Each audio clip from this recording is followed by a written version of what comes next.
We're essentially building the digital prison of the future, a system that knows you better than you know you. Why do we need to bury family farms and make fortunes for some people and steal fortunes from other people? It doesn't make sense. Get out of the way, Chief. Nope, get out of the way. You work for us. Blissfully ignorant of local politics until Microsoft showed up in my backyard. And I wanted to talk about how we were using an Israeli cybersecurity company to monitor all employee communications.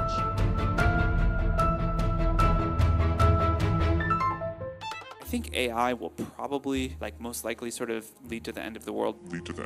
That creepy quote is from big tech CEO Sam Altman, whose company OpenAI is one of the biggest names in artificial intelligence. Folks, when you look around the country, it appears the majority of citizens are against data centers moving into their town. Not now, not ever. Whether through song, Not here, not anywhere. Protests against an AI data center in Union County, New Jersey. Yet despite this, there are hundreds of them springing up around the nation. Now, here's what big tech executives are telling us on why we should be welcoming data centers into our communities. We are going to be the dominant player, or China's going to be the dominant player, and there will just be very different rules depending on who wins. Powering the AI revolution, while also advancing a more reliable, affordable, and clean power grid. Everybody's ChatGPT, everybody gets it for free, and everybody has access to just this crazy thing such that everybody can be more productive, make way more money.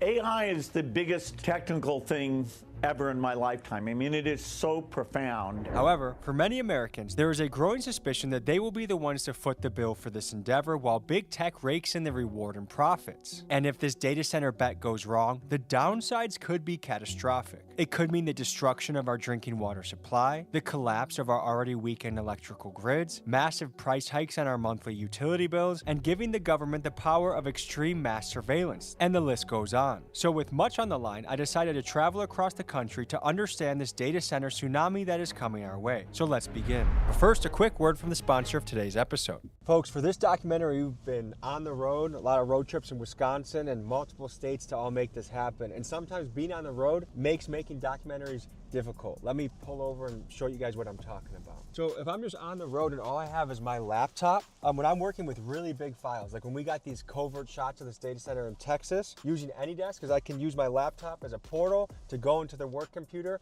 and operate from there, which makes things easy. Or another scenario, I want to see the footage of the town hall where a lot of people are really angry about data centers. Well, it's on Miguel's computer. So I can use AnyDesk from my laptop to go into his, and now I can access that file and start getting to work. One thing that's cool about AnyDesk is they work with a lot of anti-scammer channels like Scammer Payback and Jim Browning. The capabilities AnyDesk has can help me in my operation. Whatever mission you are on back home watching this, if there's something that can help, it is free for personal use, and they have custom pricing options if you are a business. Click my link in the description to get started. We gotta hit the road here. There's so much you gotta see. This data center story is huge, and you gotta learn all about it. Let's get to it.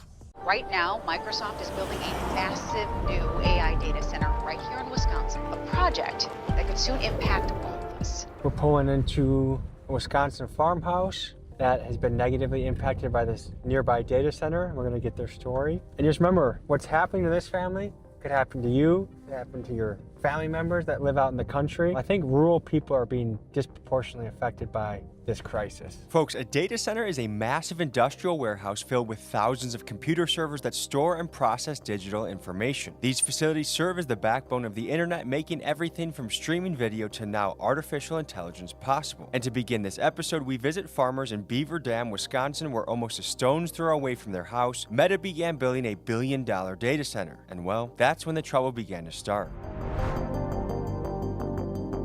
Nice to meet you. Thanks for having us. Sure. Good to see you, brother. How are you? Yeah. Charlie Behrens is a beloved Wisconsin comedian and Emmy-winning journalist who has been traveling the state and speaking at rallies to help locals fight against data centers. Today, we join forces in Beaver Dam. How long has this been in the family? It's been in the Frank family since 1974. This farm has been established here for over 150 years.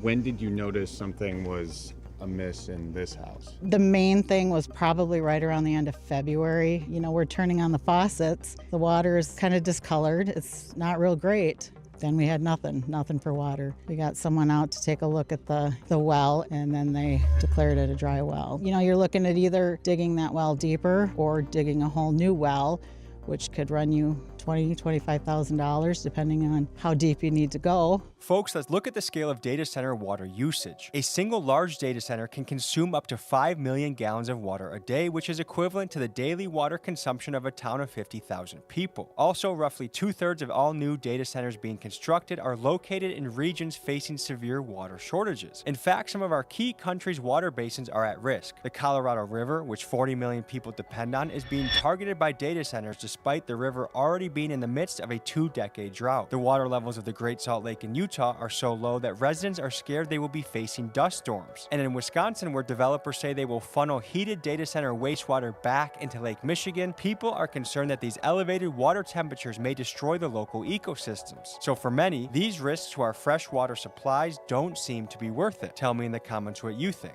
At this point, are you worried about the quality of your own drinking water? We've stopped drinking our water. Who do you call in this situation? I don't know. You know, we started out with our local city council, who seems to have no interest in anything that's going on in this township. Have you tried contacting a lawyer? Yeah, my husband did some calling around, and there wasn't a single one that wanted to talk to us about any of this. Why do you think that is? Does anybody want to take on $1 billion, you know? Another Microsoft data center possibly coming to southeast Wisconsin. For the last several months, the Village of Caledonia board's been discussing proposals for a data center there. Prescott Balch. I live in Caledonia. I was part of the group that pushed back on the Microsoft data center in Caledonia. Not because we're opposed to development, and we're in favor of maintaining the beauty and rural nature of this village. The first thing that you notice when you look at these proposals is every single one of them is in a small town. They're doing that because the land is cheap and they can find proximity to power, which is the key attribute. A small town is no match for a Fortune 50 company when it comes to negotiating terms. And many of these small towns are desperate for some growth. They're desperate for some economic activity, and they get wined and dined and shown big giant numbers that they can only dream of. And they just want to figure out how to make the best deal as fast as possible, get it approved, and start reaping the rewards. Across the country, we are hearing reports of people being distressed by the noise that these data centers are making. From Wisconsin, it's just a high-pitched drone sound. I can hear it inside my house, and that's what concerns me. To Mississippi. For months now, this is the sound communities near the plant hear. To Arizona. Neighbors say you'll start to hear a really irritating noise that you can't ever unhear. This constant noise is driving some people crazy, and it has another sick side effect. It makes it nearly impossible for people to sell their homes, because at the end of the day, who would want to live next to a data center that puts out a relentless 24/7 hum? It makes me feel like we just don't matter. Your well that you've lived on for decades, it goes dry. Another company that moved in that doesn't even live here gets the access. It's feeling really Israeli and tactics to me. The water is what keeps a family going, and if we're willing to knock that off for families, what are we even signing ourselves up for? After all, if we don't have water, what do we have to live?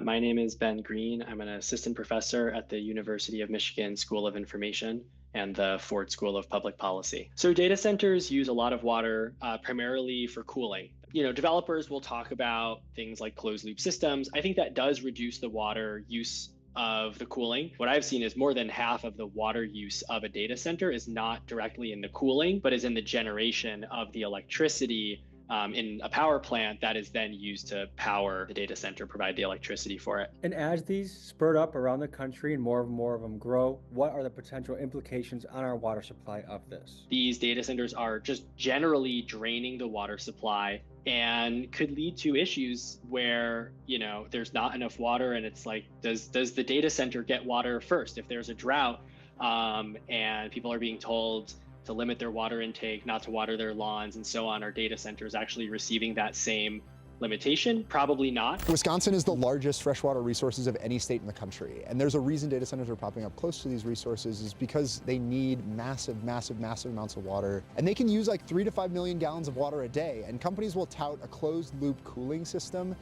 We really don't know what this closed loop cooling system is actually going to mean for water use for these sites, or what happens to the water after it's gone through the closed loop. What is leading you to become a whistleblower?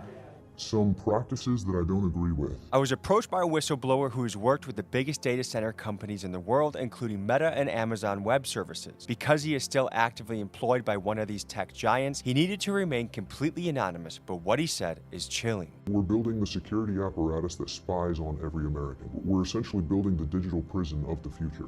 A system that knows you better than you know you. Do you think we have something to worry about as far as water consumption from the data center? Yes, unfavorable billing practices. My company pays close to $250,000 per year in water usage. Every single day, we put almost 100,000 gallons of water into the atmosphere. And I wanted to talk about how we were using an Israeli cybersecurity company to monitor all employee communications and all of the status of our equipment.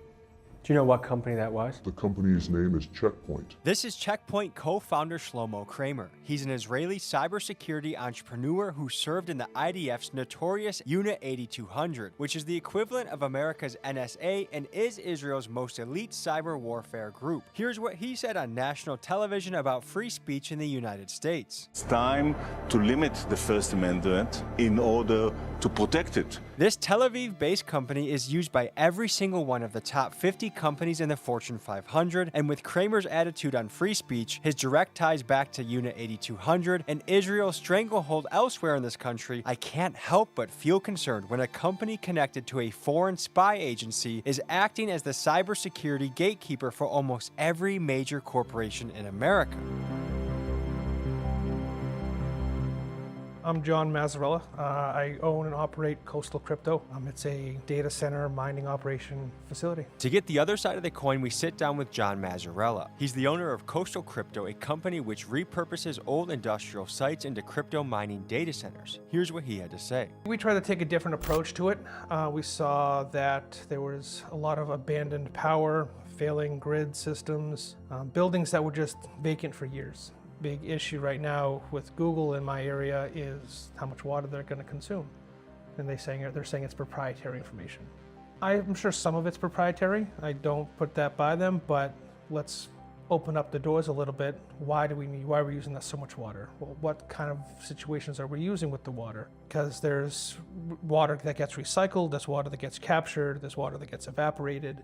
What kind of impact is their water usage actually going to have to that local economy? That information needs to be divulged. The physical building will last nearly forever. It's, concrete and steel, and they last a long time. They are very unique buildings. They're not like warehouses, they're not like office buildings. They don't have windows, they don't have tall ceilings. The historical average over the last 40 years is that a data center is good for 15 to 25 years, and then the technology change catches up with it, and it's not economically viable to retrofit it with the latest. The future reuse possibilities are limited. I don't think any of these municipalities looking into this are thinking about that risk. The local political people are enjoying the influx of money, and there's a lot of local people who are enjoying the influx of money. Nobody wants to even hear the local people who are paying the price.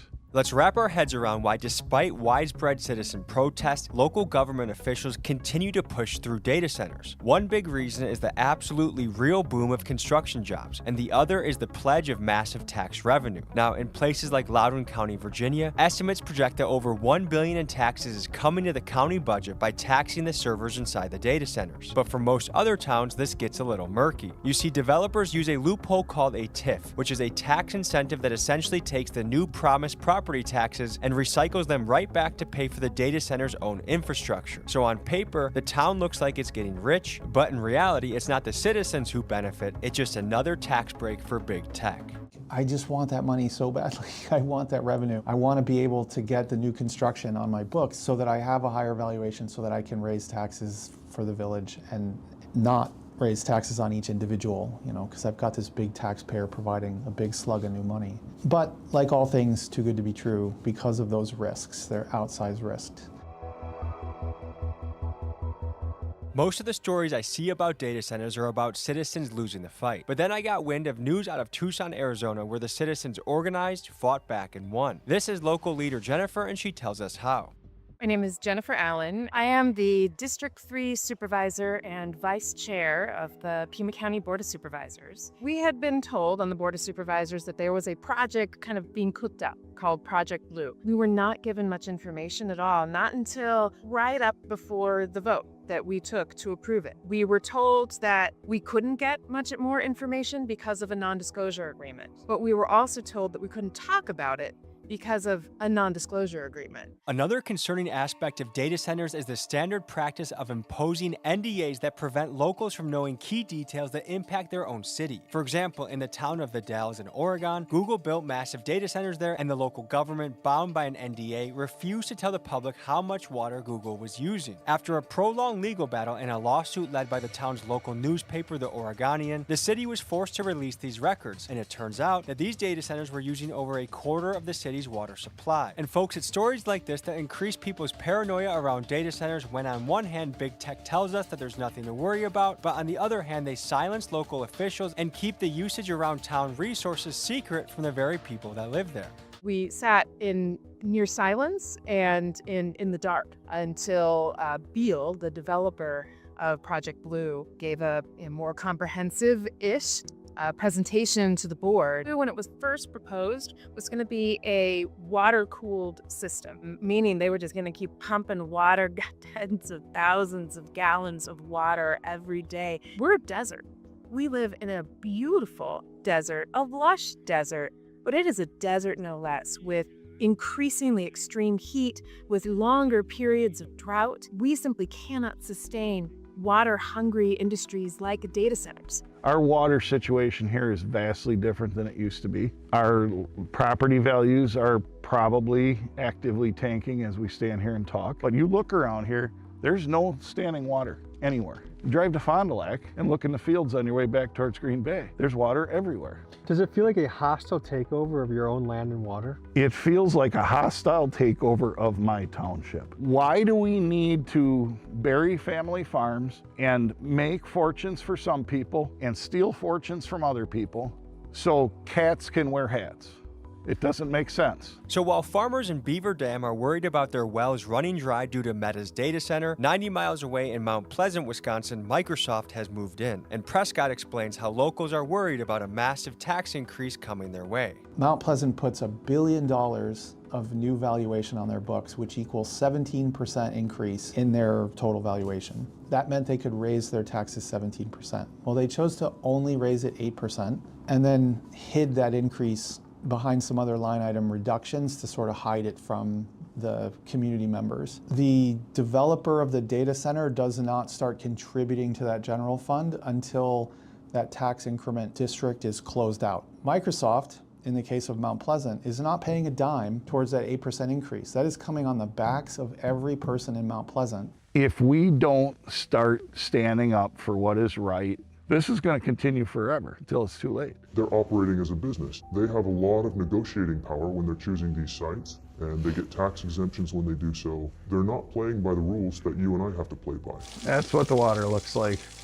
And if the mayor of Beaver Dam wants to come drink it, she can. So at this point, it's completely contaminated. For sure. So all this sand just came out of that faucet, yeah. And that never happened before? No. Anybody want a drink? Not bad.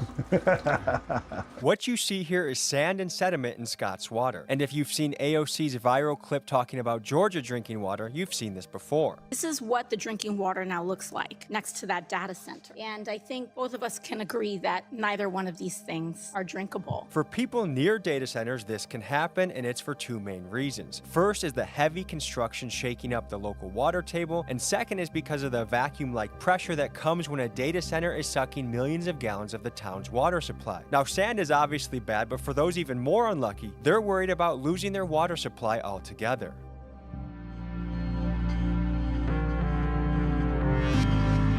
How long have you been out of a job? It's probably been about a good year. And how long did you work on the data center? About 4, going on 5 years. 5? Wow. Yeah. So this project has been in development for a long time. Yeah, it was all over the newspapers before they were even here, you know, just because everybody was so excited because it was bringing jobs and work and just things like that. It does bring jobs initially, but as soon as it's done and built, then it's kind of... Yeah. And so it's built, functioning, and there's no more... It basically runs itself, and you don't need that many people, you know, after you build everything. How well did they pay people to work on this project? At first, it was barely like $14, $15. As of now, they pay people pretty good because they don't have as many people. Is water plentiful in these parts? You can see they've almost dried out this section of the lake right here.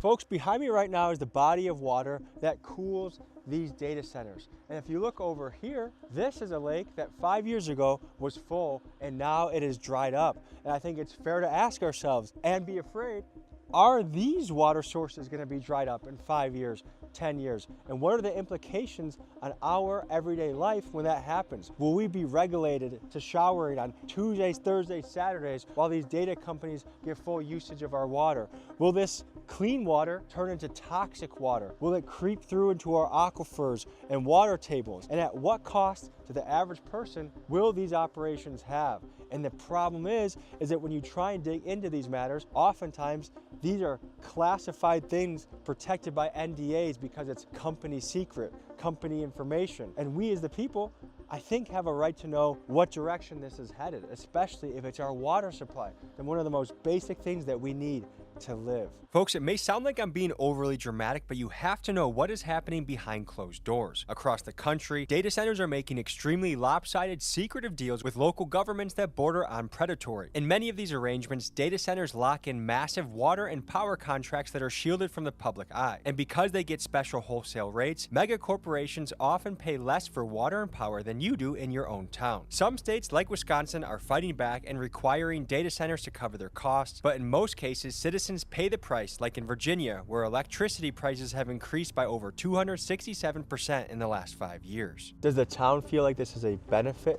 to the community? As far as having a job, maybe.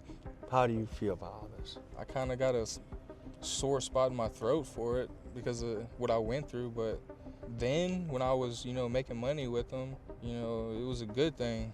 A lot of Americans, we fear that with this AI growth and this data center growth, that a lot of jobs will be replaced with AI, leaving a lot of people jobless while we have these really rich people at the top getting even more rich. I could believe it because at this point, if you're not building more like they are, it basically runs itself. And the only thing you have to do is maintenance. One of the biggest red flags is that we, the people, are going to be screwed by these deals. Yes, your water bill will go up about 100% over a period of time.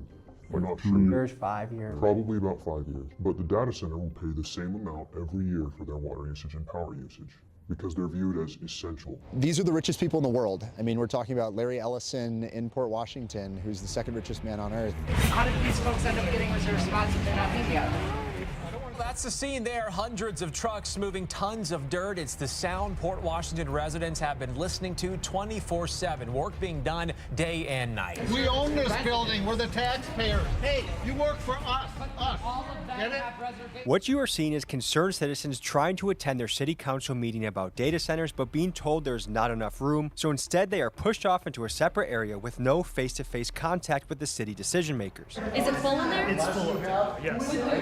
And in one of the last Port Washington meetings, local resident Christine was forcibly removed by police. Get off of me! Get off of me!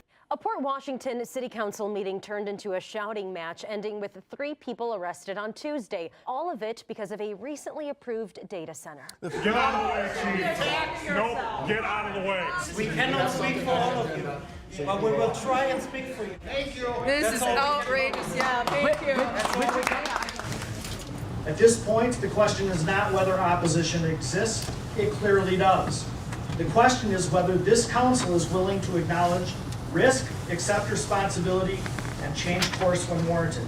I don't want to be hyperbolic, but I genuinely believe the data centers and AI in and of itself could potentially be cataclysmic economically. Like, the people of Port Washington are immensely frustrated, as millions of Americans are across the country, because we don't want these technocrats swooping into our communities to steal all of our resources so that they can eventually take our jobs. We don't have the ability to live the American dream. It's essentially been stolen from us. All of these issues kind of compound on one another, and it's leading to a generation of apathetic, disillusioned, and frankly disinterested individuals who don't want to be members of a democratic society anymore. It's like $15 billion into this Port Washington data center to create, what, 100 jobs? By my calculations, if Port Washington takes the full amount of the new construction, their taxes will increase 50%.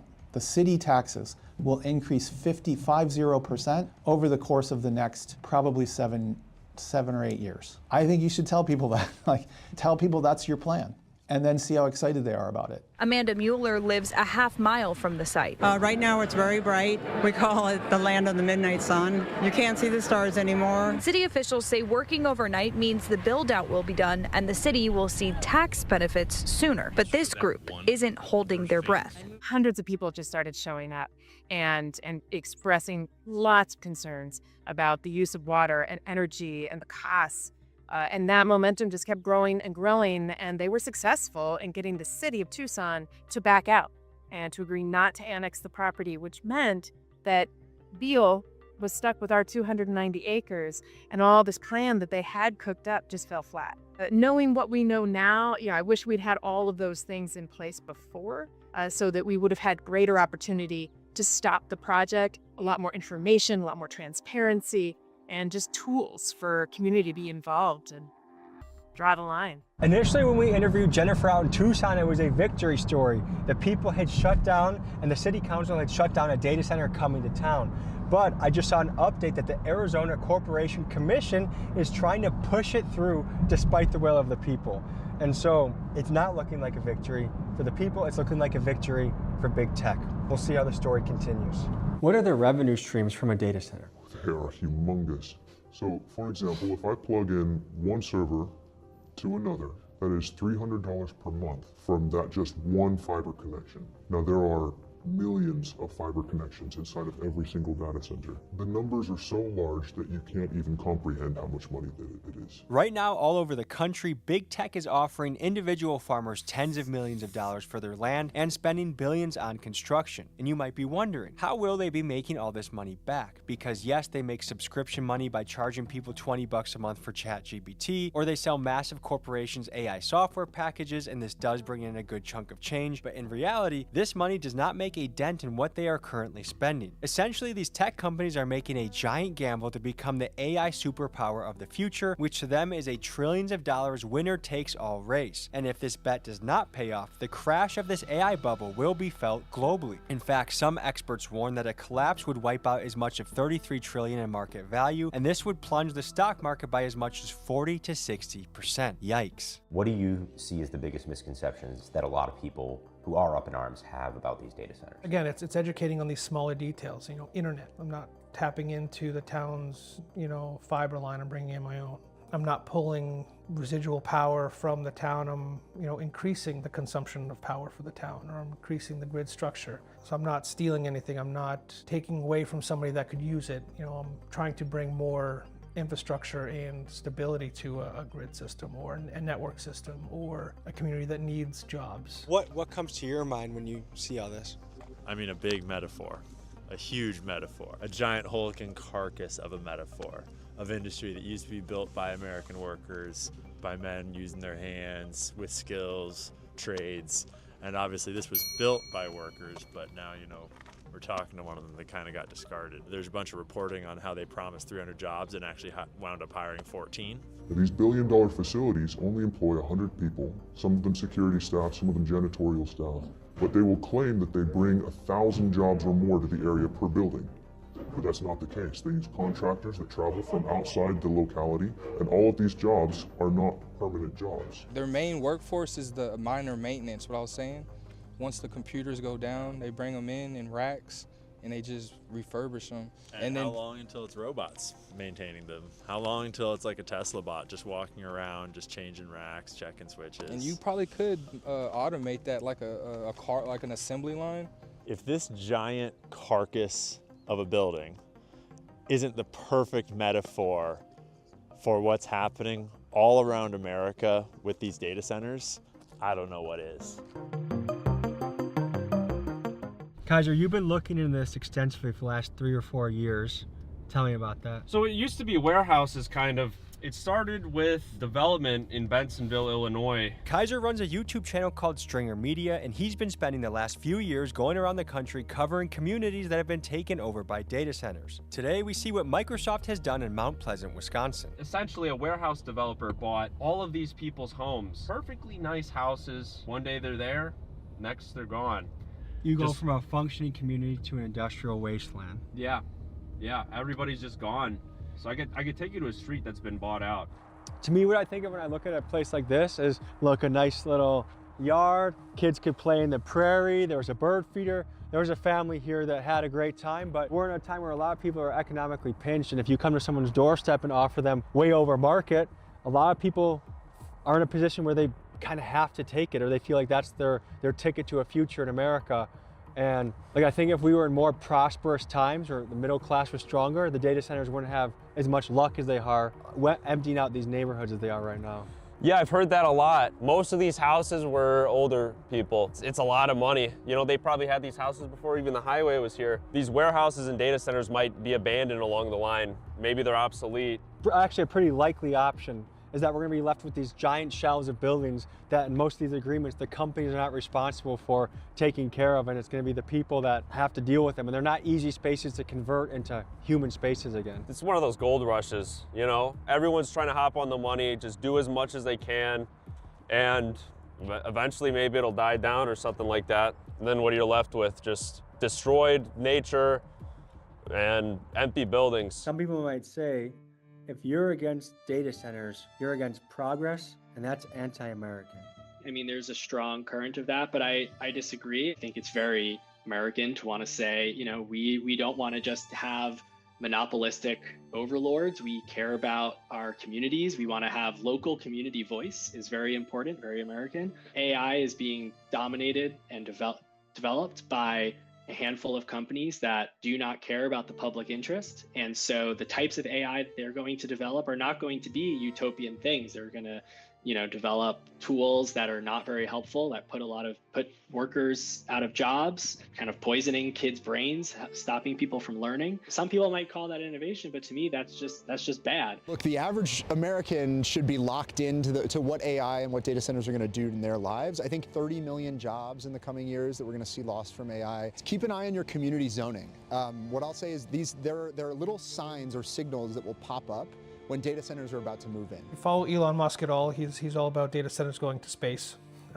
So I'm all for it if that's the case, if that's where they go, 100%. But you're still going to need some kind of position on Earth for them to be transmitting the data back and forth. Biggest advice or recommendation I can give to anybody is just do your research. If I have the answers, I'll try to answer them. If I don't have the answers, I'll help you research them myself. Hopefully form up an opinion based on fact, not emotion. I am really nervous watching this data center story develop. It feels like it's out of control, but I do have to say I am a bit of a hypocrite because I use AI day to day. I use it to edit my writing. I use it to source research. It's truly an amazing tool. But to me, it's key that this is done sustainably. We have to prioritize people, their homes, their communities, their resources first before big tech. And right now it feels like big tech is just getting the seat at the table, and we the people are shunted off to the side, and our leaders, both local and national, don't give a shit about us. It's a troubling trend because right now they're trying to keep AI from being regulated for 10 years with the big beautiful bill. And that could be disastrous. And I don't know about you, but I want a world that not only are you and me proud to live in, but that we can give to our kids. That is our duty. We need to do that. And to think that's even something that we might not do is outrageous.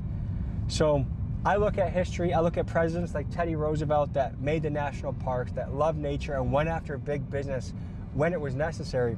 And I look at what's happening in current day, and it feels like we're dealing with people that don't even go outside, don't smell flowers, don't touch grass, and don't care about our kids' future. And I don't like that at all. So we have to fight, guys. You have to organize locally, you have to get informed, and we can win this battle because just remember the Bug's Life movie, the ants outnumber the grasshoppers. So always keep hope, keep that in mind, keep fighting the good fight, and I'll see you next week. Peace.